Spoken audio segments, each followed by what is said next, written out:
ஜாமீன் வழங்கும் போது எளிதான நிபந்தனைகளை விதிக்க சென்னை உயர்நீதிமன்றம் அறிவுறுத்தியுள்ளது. அதனை அண்மை செய்தியாக பார்த்துக் கொண்டு வருகிறோம்.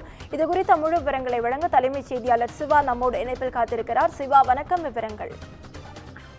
நவீனா, ஜாமீன் வழங்கும் போது எளிதில் நிறைவேற்றக்கூடிய நிபந்தனைகளை விதிக்குமாறு விசாரணை நீதிமன்றங்களுக்கு சென்னை உயர்நீதிமன்றம் அறிவுறுத்தியிருக்கிறது.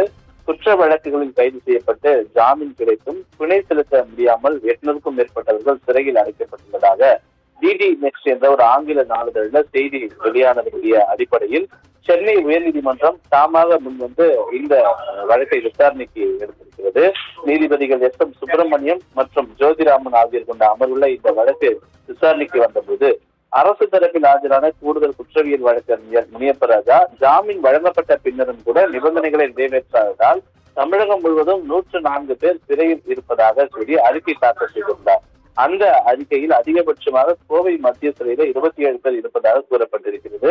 தமிழ்நாடு சட்டப்பணிகள் ஆணையம் சார்பில் ஆஜரான வழக்கறிஞர் இந்த வழக்கில் கடந்த முறை நீதிமன்றம் பிறப்பித்த உத்தரவு காரணமாக 32 பேர் ஜாமீனில் விடுவிக்கப்பட்டதாகவும் எஞ்சியவர்களை ஜாமீன் விடுவிக்க நடவடிக்கை எடுக்கப்பட்டு வருவதாகவும் தெரிவித்தார்.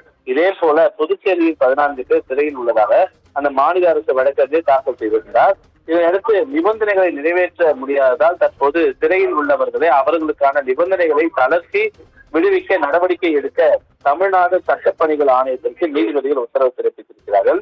நிறைவேற்ற முடியாத நிபந்தனைகளை விதித்து ஜாமீன் வழங்குவதில் எந்த பயனும் இல்லை என தெரிவித்த நீதிபதிகள் எளிதில் நிறைவேற்றக்கூடிய நிபந்தனைகளை விதிக்குமாறு விசாரணை நீதிமன்றங்களுக்கு அறிவுறுத்தி விசாரணையை 4 மாதங்களுக்கு ஒத்திவைத்திருக்கிறார்கள். நவீனா, விவரங்களுக்கு நன்றி சிவா.